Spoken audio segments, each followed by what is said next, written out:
This is our old, pretty grubby, but very well loved Nissan LEAF 24 kilowatt hour. We bought it at auction 4 years ago, and it's been a second car for us. We've used it quite a lot, but over the past, past year or so, we've been using it less and less. Partly because just the Nero tends to do most of our journeys so well, we don't really have very much need for it, but also just because when I go somewhere in an e-Nero, I feel a little bit anxious about letting my wife have this. The car itself is fantastic, but the range is pretty low, especially in winter. You get about 60 miles really out of it in winter. And yeah, I was having too much anxiety, really. So it's a brilliant car, and really it's been a fantastic one for us, but we're going to sell it, unfortunately. And we're going to get something else, but we're not going to buy one. We're actually going to hire it. Flaviana's now taking me to the train station to pick up our new EV then from EVision. EVision are a company that we've used loads of times in the past. Got everything from a Tesla Model S to a Model Y, Model 3, Volkswagen ID3, Zoe, and also this car that we're going to get, which we had for 3 days a while ago when I did Land's End to John O'Groats, and Flaviana drove it, and you liked it, didn't you? Yeah. In fact, we did a review about it, but it never got edited. Flaviana was dressed as a wolf. That's not the reason I didn't edit it. Yeah, it's nice.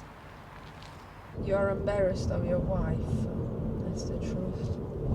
Why? Because you were dressed as a wolf? Yes. You don't like these weird things when they happen. No, it's just you prefer normality. I don't prefer normality. In It's a quarter just the of a audio mile was terrible. At the roundabout, take the first That's exit and stay on Erridge Road, A26. That's your excuse. No, the audio was terrible. Well, you edit it then. Also, this car is 20 years old, so it's not gonna be, hey, getting a car.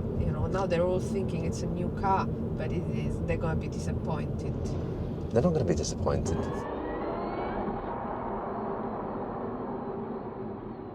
This particular one I think I'm getting is probably about 5 years old or something like that. So no, it's not a new car.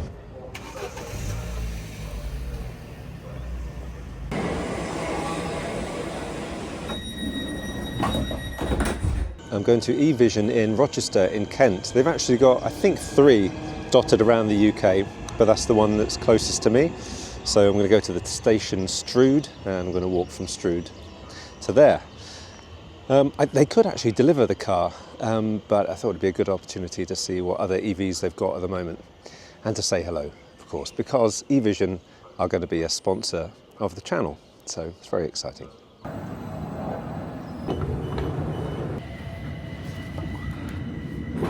So the car I'm going to pick up is one that I've wanted for a long time, actually. It's an itch I've wanted to scratch for a while. We're going to have it for 6 months to replace the LEAF. We're not going to use it as a main car properly, but we'll still be going on long journeys with it and testing how it is. And my wife will be driving it around, obviously, and doing school runs and things like that. But the car itself is a design classic. It's arguably the best EV this brand has ever made, and although it's not a new car, it's one that a lot of people still love.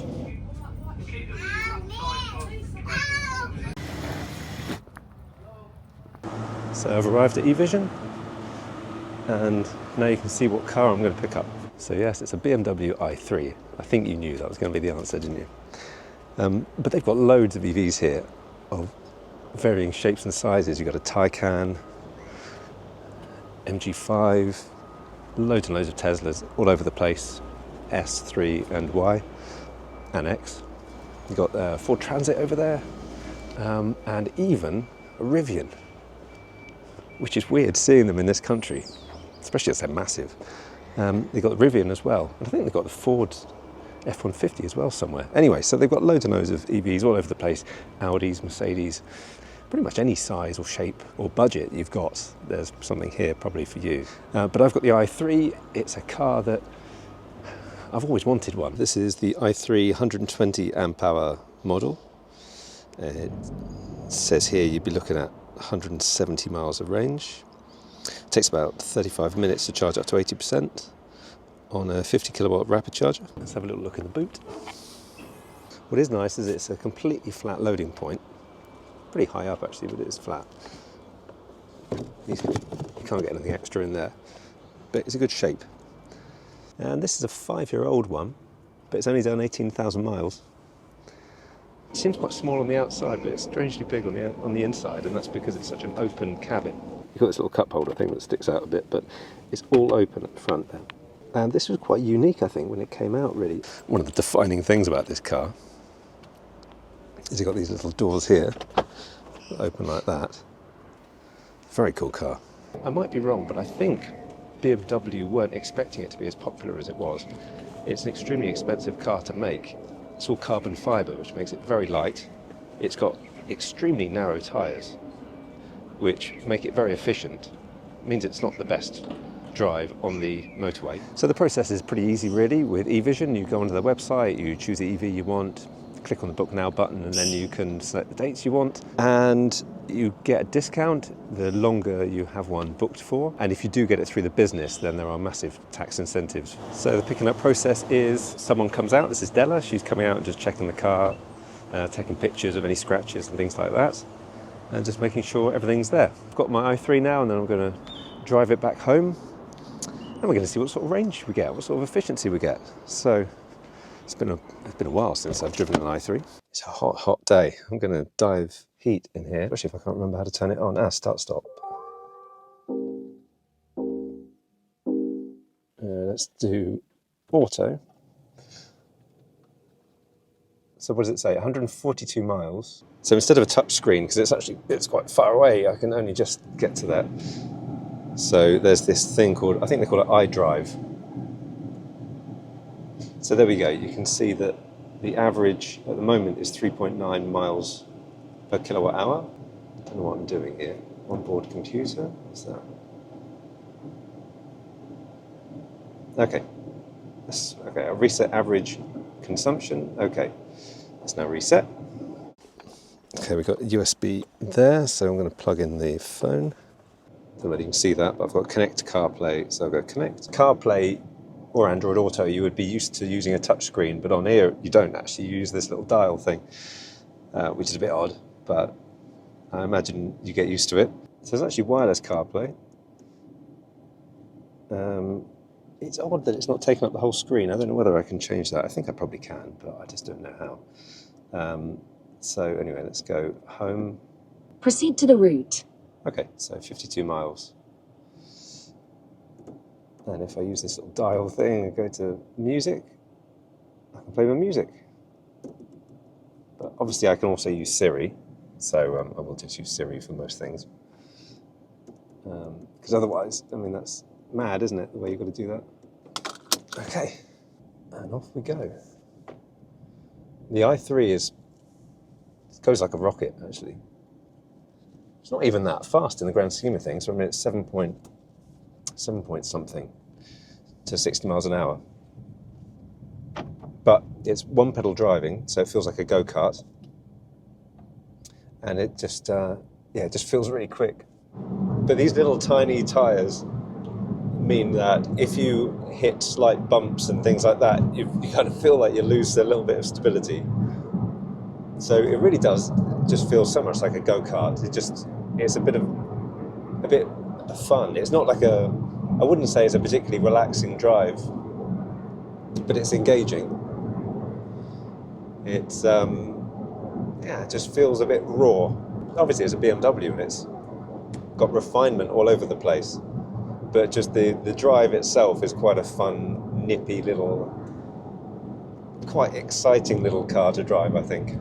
It's such an oddity, the i3, in a good way, because it's full of contradictions, I think. You've got this really small steering wheel. I mean, most cars I've driven recently have had quite chunky steering wheels. This is quite thin. It almost feels like an old-fashioned car.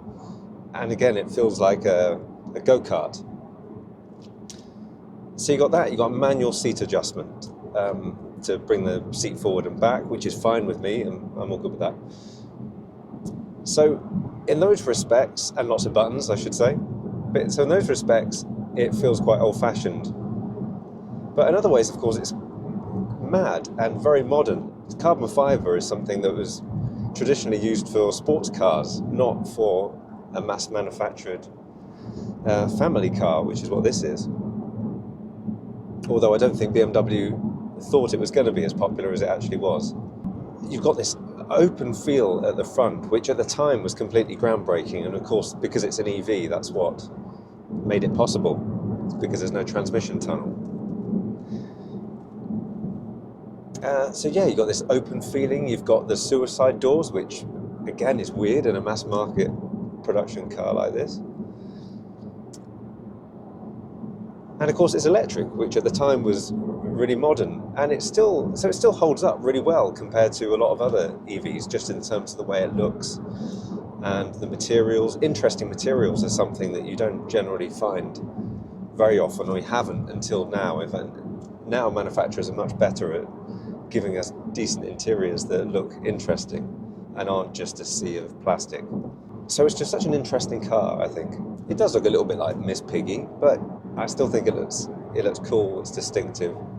And in terms of design, I still love it. I don't think it's aged at all. It almost feels like they found their mojo with this and the i8, which is a really special sports car, albeit a hybrid. So they found their mojo with this, but they kind of lost it a little bit, I think, certainly in terms of design. So this does feel very special. You've also got a really high up driving position with a massive piece of glass at the front. So the visibility is incredibly good through the front. But you have one hell of an A-pillar here, which you have to look around like that when you're approaching a junction. So although you've got really good visibility there and generally around the whole car at the back, this A-pillar is a bit chunky. If you want to get a car from EVision, you can either get insurance through them or you can arrange it yourself. So that's what I've done for us. In fact, because we're having it for 6 months, this car, I've just added it to our own insurance. So we're back home. Let's have a look at the efficiency. Okay, so we've got 114 miles range. We did 52 miles. And onboard computer, I think that's the one that I've reset, isn't it? Okay, so 4.3 miles per kilowatt hour. That's very good efficiency. So I'm really looking forward to living with the i3 for 6 months and using it as a second car and seeing what it's like. Obviously the range is nowhere near as good as the e-Niro, but it's far better than the Nissan LEAF. And of course, despite it being a relatively old EV now, charging infrastructure has improved so dramatically over the past few years that even long journeys in it are going to be no problem at all. So if there's anything you want me to test, do let me know in the comments.